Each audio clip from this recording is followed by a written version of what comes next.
दोस्तों नमस्कार। इस देश में संविधान है। संविधान में दर्ज समानता है। संविधान में दर्ज सामाजिक न्याय है। और आज सरकार को संविधान की याद आ गई। प्रधानमंत्री को संविधान की याद आ गई, जिसमें समानता का जिक्र है और सामाजिक न्याय का जिक्र है। दरअसल मसला इस देश के भीतर में सीधी नियुक्ति को लेकर उठा है। 45 पदों पर सरकार ने यूपीएससी के जरिए सीधी भर्ती के विज्ञापनों को निकाल डाला।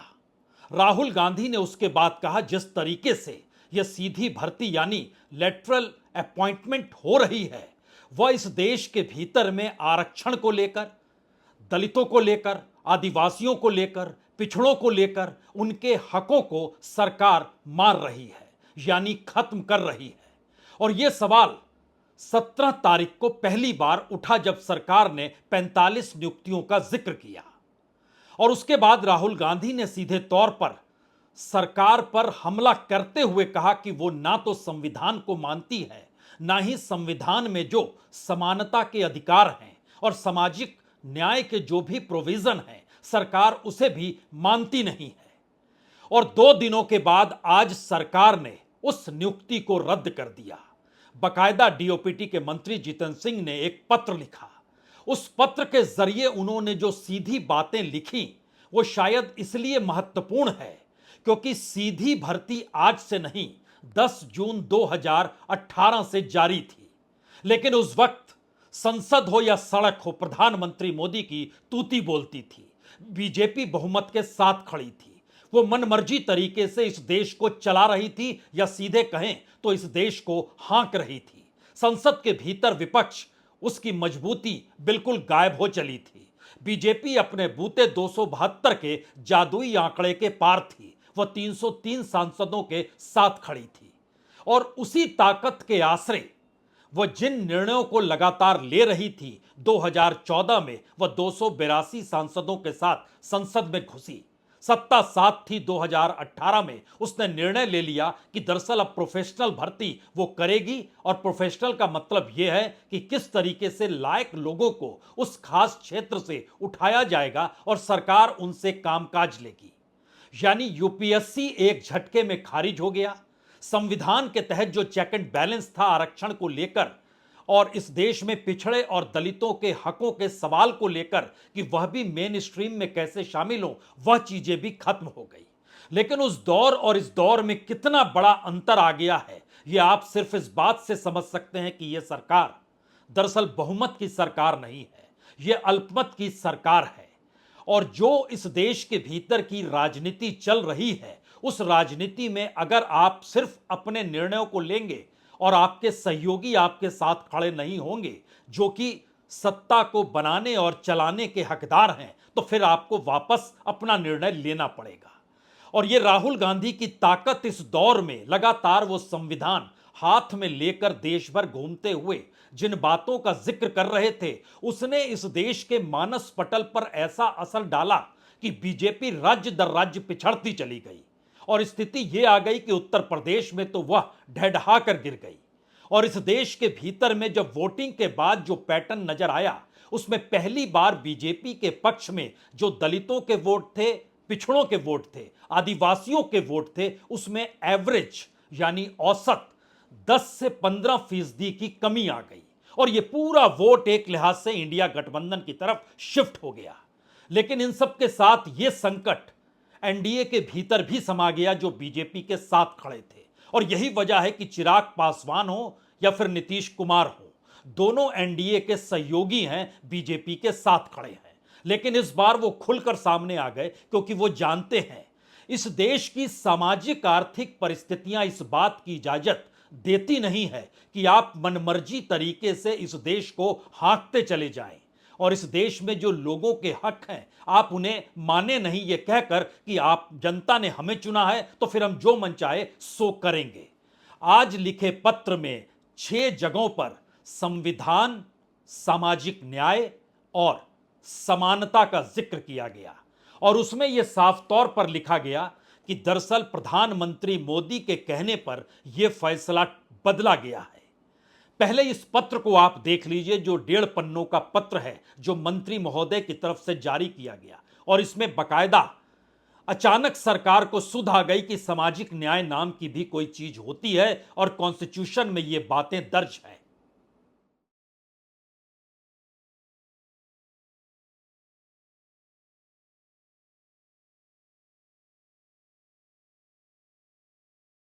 दरअसल इस पत्र में बहुत साफ तौर पर लिखा गया है कि लेटरल एंट्री यानी सीधी भर्ती खुले तौर पर शेड्यूल कास्ट, शेड्यूल ट्राइब और ओबीसी वर्ग के हक को छीनने की प्रक्रिया थी। और मोदी सरकार आरएसएस वालों की लोक सेवाओं में जो भर्ती कर रही है, इसको लेकर विपक्ष ने आरोप लगाए थे, राहुल गांधी ने आरोप लगाए थे। तो इस पत्र में इस बात का जिक्र किया गया कि संविधान और संविधान के तहत समानता और सामाजिक न्याय, और खास तौर से उसमें जो आरक्षण का प्रोविजन है, उसकी अनदेखी की जा रही है। इसीलिए प्रधानमंत्री का कहना है इस फैसले को बदल दिया जाए, यानी इसे रद्द कर दिया जाए। और यहीं पर सोशल जस्टिस फ्रेमवर्क को लेकर जो पहला सवाल 17 तारीख को उठा था, उस वक्त या उससे पहले अगर आप चले जाइएगा, जब पहली बार प्रधानमंत्री ने इस बात का ऐलान किया था कि अब उन्हें लेटरल तौर पे लोगों को लेना, यानी सीधी भर्ती करनी है, उस दौर से यानी 2018 के 10 जून से लेकर अगर आप मार्च 2024 चुनाव से ऐन पहले जो भर्तियां हुई हैं, उसका डाटा भी हमारी टीम ने निकाल कर दिया कि इलेक्शन से ऐन पहले मार्च 2024 में 3 ज्वाइंट सेक्रेटरी और 22 डायरेक्टर और डिप्टी सेक्रेटरीज की भर्ती हुई, जो आखिरी भर्ती थी इलेक्शन से ठीक पहले। इलेक्शन के बाद की परिस्थितियों में इस देश की जनता के भीतर के सवाल जो जनादेश की शक्ल में आए, सरकार उससे डर गई। और उस डरने की प्रक्रिया में राहुल गांधी लगातार जो देश भर में जिन मुद्दों को उठा रहे थे, उससे आप कह सकते हैं कि पहली बार इतना बड़ा दबाव सरकार पर पड़ा कि 48 घंटे के भीतर उसे अपना फैसला वापस लेना पड़ा। और यह कोई पहला मौका नहीं है। इस दौर में ध्यान दीजिए तो सरकार जो डिजिटल फॉर्म को लेकर, जो सोशल मीडिया को लेकर कानून बनाने जा रही थी, उसको भी सरकार को वापस लेना पड़ा, क्योंकि सरकार जिस लहजे में उस कानून को लाना चाहती थी, उसमें ना तो उसने किसी से मशविरा किया था, क्योंकि वो मानकर चल रही थी कि 2024 के चुनाव में वह 400 पार होगी, लेकिन ऐसी स्थिति हुई नहीं।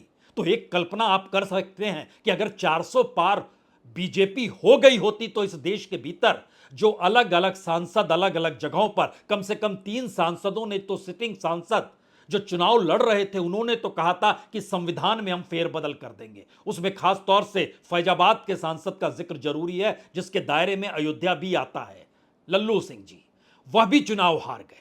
सवाल सिर्फ इतना है, क्या वाकई बीजेपी को यह लगता है कि अगर बहुमत के साथ हम आ गए तो हम अपने हिसाब से इस देश को हाँक सकते हैं?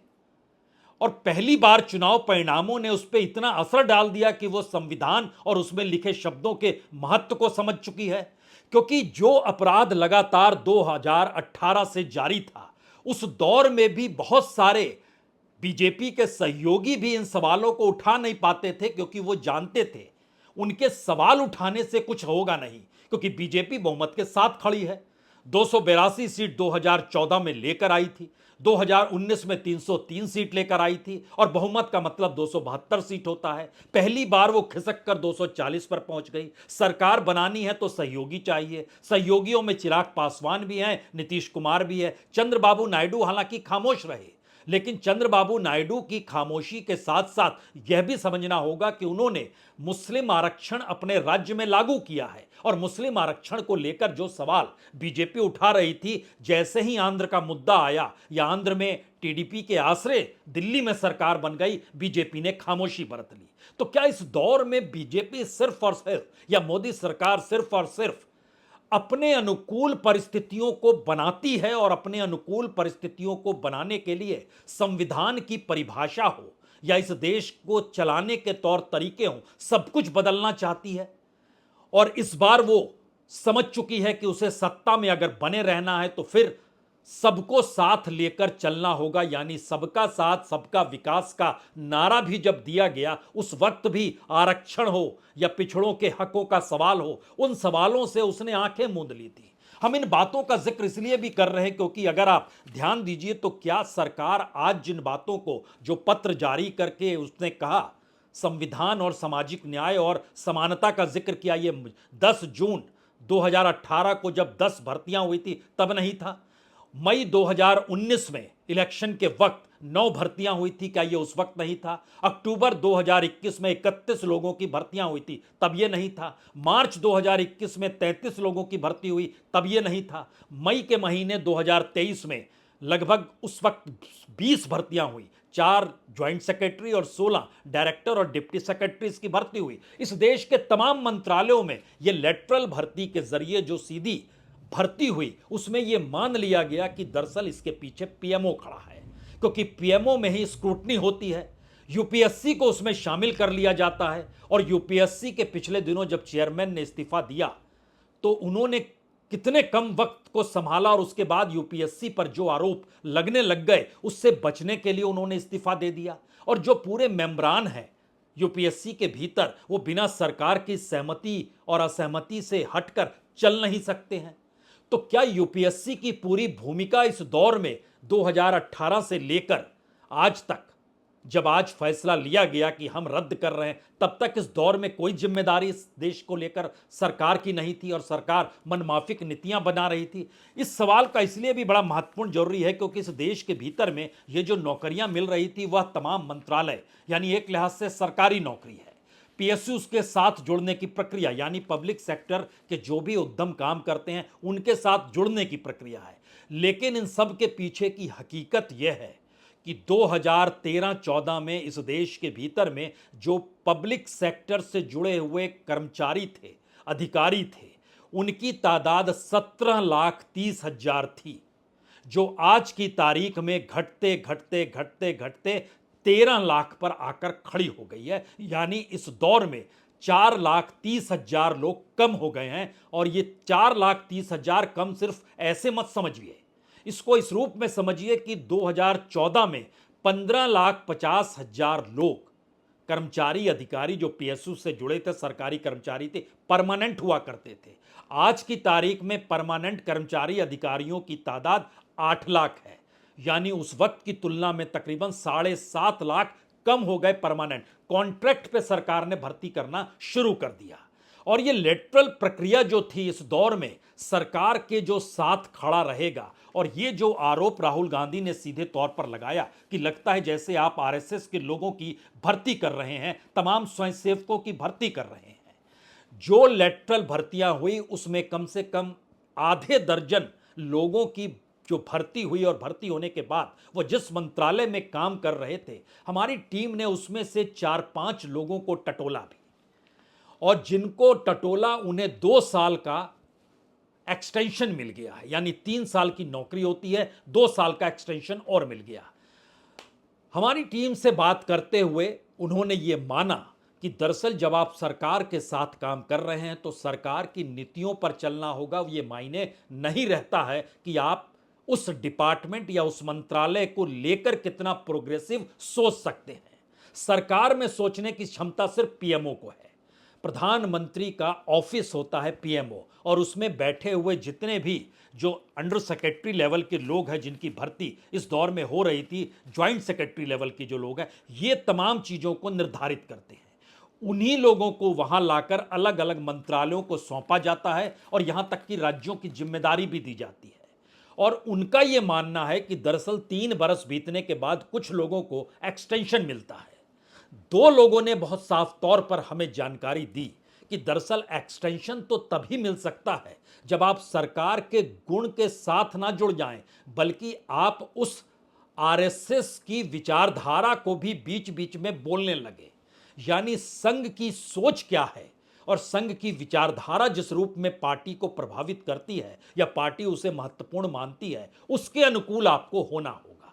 अगर इस धारणा के तहत चलें और इस दौर में ध्यान दीजिए तो सरकार ने सरकारी कर्मचारियों पर लगी वो पाबंदी भी हटा डाली कि आप आरएसएस की शाखा में नहीं जा सकते हैं या आपका जुड़ाव आरएसएस के साथ नहीं है। अब ऐसा कुछ भी नहीं है। यानी खुले तौर पर इस देश में संघ के स्वयंसेवक होकर या संघ के स्वयंसेवक काम करते वक्त बन जाइए तो आपके अनुकूल परिस्थितियां झटके में बन जाएगी। इसी नब्ज को राहुल गांधी ने इस देश में संविधान, उसकी समानता, उसमें सामाजिक न्याय की परिस्थितियों से जोड़ा और एक लिहाज से जो इस देश के लोगों का हक है उस हक को मिलना चाहिए, यह सरकारों का काम होता है। लेकिन इस पूरी प्रक्रिया में दो बड़े सवाल खास तौर से उभर कर सामने अब आ चुके हैं। पहली बड़ी बात तो यह है कि अगर सरकार आरक्षण के मुद्दे को लेकर अगर इस देश के भीतर कोई सवाल उठता है, उससे हटकर अगर वह कुछ भी कार्रवाई करेगी तो वह अगले दिन ही चुनाव हार जाएगी। क्योंकि इस देश में शेड्यूल कास्ट, शेड्यूल ट्राइब और ओबीसी और माइनॉरिटीज को भी जोड़ दीजिएगा तो लगभग 85% पार की परिस्थिति यूं ही बन जाएगी। तो यानी आपको अगर सत्ता में रहना है तो अब आपको उस पॉलिटिकल सिचुएशन के साथ जुड़ना होगा, क्योंकि आप अपने बहुमत के साथ नहीं खड़े हैं। लेकिन यहां पहले सवाल के साथ यह भी सवाल है, अगर आप बहुमत के साथ नहीं और जब आप बहुमत के साथ थे तो इसका मतलब है कि इस देश के कॉन्स्टिट्यूशन की आत्मा के साथ आपने अपने आप को आत्मसात नहीं किया था, आप अपने रास्ते चल पड़े थे। बिल्कुल, इससे कोई इनकार करेगा नहीं, क्योंकि बीते 10 बरस की शासन व्यवस्था के भीतर जो भी निर्णय, जिस रूप में निर्णय पार्लियामेंट के भीतर भी लिए गए या अलग अलग बिल लेकर सरकार आई, उसको भी अगर आप परखेंगे तो आपके जहन में 1 दर्जन से ज्यादा मुद्दे निकल कर सामने खड़े होंगे। पहला बड़ा मुद्दा तो यही होगा कि आप चुनाव आयुक्त की नियुक्ति कर रहे हैं।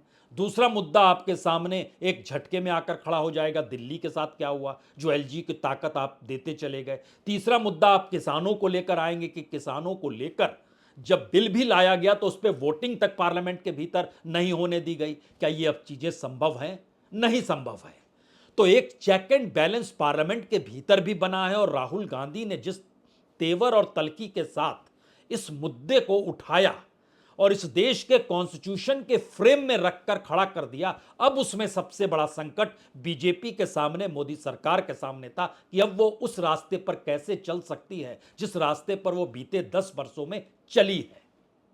ध्यान दीजिए, हमारी टीम ने एक काम और किया। उसने बताया कि दरअसल जिस हिसाब से सरकार मौजूदा वक्त में है उसमें बिहार की सीट, उत्तर प्रदेश की सीट, मध्य प्रदेश की सीट, राजस्थान की सीट, यहां तक कि कर्नाटक के भीतर की भी जो सीटें हैं उसमें एक झटके में सरकार का ये जो मैसेज अनकॉन्स्टिट्यूशनल तरीके से कॉन्स्टिट्यूशन को दरकिनार करने की सोच के साथ अगर आता है तो इन 4-5 राज्यों में मिलाकर जितनी सीटें इस वक्त मिली है उन सीटों में से आपको एक झटके में 60% सीटें कम कर देनी होंगी। और अगर आप आरक्षण के एस्पेक्ट से इस देश की राजनीति को इस दायरे में समझ लें तो सीधे समझ लीजिए कि बीजेपी के पास सिर्फ 80 से 90 सीट इस देश में बचेगी जहां वो चुनाव लड़ पाए, यानी जीत पाए। इससे आगे बात बनेगी नहीं, यानी सेंचुरी भी लगा पाने की स्थिति में बीजेपी आ नहीं पाएगी। और ये राज्य दर राज्य की परिस्थितियां हैं। ये परिस्थिति महाराष्ट्र के भीतर भी है, जहां पे बाबा साहब अंबेडकर और उनका बौद्ध धर्म को अपनाना और दलित आंदोलन की रूपरेखा, मराठवाड़ा आंदोलन, सारी चीजें साथ में खड़ी हैं। यानी एक झटके में बीजेपी अगर महाराष्ट्र में भी 9 सीटों पर आ गई लोकसभा की, तो ये मैसेज बहुत साफ है कि विधानसभा चुनाव में भी वह किसी हालत में भी 50, 60, 70 उससे ज्यादा सीट पार करने की स्थिति में नहीं है। यह मैसेज इतना खतरनाक बीजेपी के लिए है कि राजनीतिक तौर पर उसकी पूरी जो सांप्रदायिक ध्रुवीकरण की राजनीति थी, जो धर्म के आश्रय चलती थी और खुद को हिंदूवादी पार्टी कह के बीजेपी चलाती रही काम, वो अब चलने वाला नहीं है इस देश के भीतर। क्योंकि पहली बार सवाल लोगों के उन मुद्दों से जुड़ गए हैं जिन मुद्दों के आश्रय उन्हें लगता है कि उनकी मौजूदगी ही इस देश के भीतर तभी तक है जब तक बाबा साहब अंबेडकर का संविधान मौजूद है और संविधान के मातहत काम करने वाली सरकार पर दबाव है कि वह इसी संविधान के तहत काम करे। इस राजनीति की काट बीजेपी के पास नहीं है, यह पहला सवाल है। और दूसरा सवाल उससे भी ज्यादा खतरनाक है। इस देश को लेकर जो बीजेपी सरकार की पूरी सोच बीते 10 बरस में अलग अलग निर्णयों के आश्रय उभर कर आई और 2024 के बाद वो जिस तरीके से बदल रही है, वो मैसेज देता है कि बीते 10 बरस में इस देश में क्या वाकई सरकार ये मानकर चल रही थी कि वो जैसा चाहे तानाशाही के तौर पर काम करती चली जाए। क्योंकि यह सवाल इस देश के भीतर 2024 के बाद इसलिए उभरा है क्योंकि अब संविधान का जिक्र सरकार करने लगी है, समानता का जिक्र सरकार कर रही है, सामाजिक न्याय का जिक्र सरकार कर रही है। पहले ये नहीं कर रही थी। इस देश के भीतर में अगर आप ध्यान दीजिए, जिस तरीके से मेन स्ट्रीम मीडिया पर भी कब्जा सरकार ने कर लिया, या मेन स्ट्रीम मीडिया सरकार के साथ लाभ लेने के लिए जिस तरीके से खड़ा हो गया, उसके बाद तो कोई सूचना इस देश में आती ही नहीं थी। और एक सच तो यह भी है, जिसका जिक्र हम बार बार करते हैं, कि इस देश के भीतर में राहुल गांधी की पदयात्रा और उस दौर में सोशल मीडिया के जरिए जो लोगों के पास जानकारी जा रही थी, या यूट्यूब के जरिए जो जानकारी जा रही थी, अगर वो बंद हो जाती तो ये देश तो एक लिहाज से बहरा हो जाता, अंधा हो जाता। उसे समझ नहीं आता इस देश के भीतर कौन सी घटनाएं घट रही हैं, क्योंकि तमाम इंस्टीट्यूशंस अगर सरकार ने कब्जे में ले लिए और अब इंस्टीट्यूशन में बैठे हुई नौकरशाही भी सरकार सीधी भर्ती के जरिए अगर ले रही है और उन्हें अलग अलग पॉइंट्स पे बैठा रही है, ये कहकर कि अच्छा आप सीएजी में बैठ जाइए, आगे से आप सीएजी की रिपोर्ट नहीं देंगे, जिसको कि पार्लियामेंट में टेबल करना पड़ता है। और ये सच है, बीते 10 बरस में सीएजी की रिपोर्ट सरकार के केंद्रीय मंत्रालयों को लेकर सबसे कम आई है, जो आजादी के बाद ऐसा नहीं था। सीवीसी के भीतर अपने लोग को बैठा दीजिए और उसके बाद जिस अधिकारी को चाहिए उसके खिलाफ कार्रवाई कीजिए, जो कि सीबीआई के आलोक वर्मा जो हुआ करते थे, सीबीआई के डायरेक्टर, और स्पेशल डायरेक्टर जो उस समय अस्थाना थे, उनके बीच की लड़ाई का भुगतान किन्हें करना पड़ा, जो सरकार के साथ नहीं खड़ा था। अस्थाना साहब तो उसके बाद दिल्ली के पुलिस कमिश्नर भी बन गए, लेकिन आलोक वर्मा का क्या हुआ?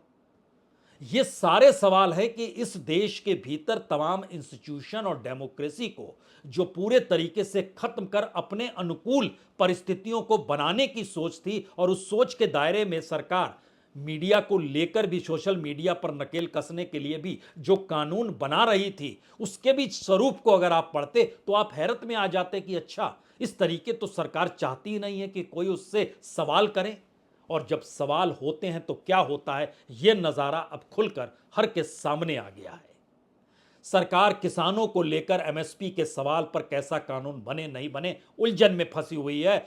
चुनावी राज्यों को लेकर कुछ एमएसपी को लेकर सवाल खड़ा करती चलती है। इस देश के भीतर में जो मिनिमम मजदूरी है उसको लेकर सरकार उलझी हुई है। इस देश के भीतर में जो माइनिंग के जरिए जो टैक्स मिलता था, उस पर सुप्रीम कोर्ट को निर्णय लेना पड़ा कि वो राज्यों को भी उस टैक्स का हक मिलना चाहिए, और तकरीबन 1.5 लाख करोड़ रुपए अब तो उन राज्यों में जहां पर माइनिंग हुई है 2005 के बाद से जो उनका बकाया है उसको सरकार को देना होगा। वो सरकार जो कि जीएसटी की रकम भी राज्यों को नहीं दे पा रही थी, और बार बार इस देश में सवाल उठता था कि पूरा फेडरल स्ट्रक्चर सरकार ने चकनाचूर कर दिया है। और इसी दौर में अब होते होते बात यहां तक आ गई कि आप सीधी भर्ती भी गलत कर रहे हैं। तो सवाल यह नहीं है कि पहली बार सरकार निर्णय लिया या सरकार ये भर्ती करने जा रही थी, इससे पहले 200 भर्तियां हो चुकी है अलग अलग तरीके से। और इस सरकार ने आने के बाद एचआरडी मिनिस्ट्री के भीतर जितने बड़ी तादाद में आरएसएस के लोग गए, इस देश में वीसी की नियुक्ति कैसे होती है, यह भी अपने आप में एक सवाल है। और बार बार होता है कि आप मिठाई का डब्बा लेकर झंडे वालान चले जाइए। ये कौन सा मैसेज इस देश के भीतर है? जिस देश को जिस राह पर चलना है, उस देश की उसकी राह को सिर्फ पार्टी की राह को बना लेना और सत्ता में टिके रहने की परिस्थितियां को पैदा कर देना, शायद आज जो सरकार ने निर्णय लिया वो उसकी तमाम पुरानी पोल पट्टी को खोल देता है कि आप कॉन्स्टिट्यूशन के लिहाज से इससे पहले चल नहीं रहे थे, और पहली बार संविधान में लिखे हुए शब्दों का आप जिक्र कर रहे हैं, समानता और इक्वलिटी। और आखिरी बात, इस पत्र में जो मंत्री महोदय ने लिखा, इसमें जब उन्होंने इस बात का जिक्र किया कि प्रधानमंत्री के कहने पर यह निर्णय वापस लिया जा रहा, यह फैसला बदला गया है, यानी प्रधानमंत्री चाहते हैं फैसला लिया जाए तो भी उनका नाम हो, फैसला बदला जाए तो भी उनका नाम हो। इसे कहते हैं हर जगह अपने आप की मौजूदगी को दिखाने की यह पराकाष्ठा है। बहुत बहुत शुक्रिया, बहुत बहुत शुक्रिया।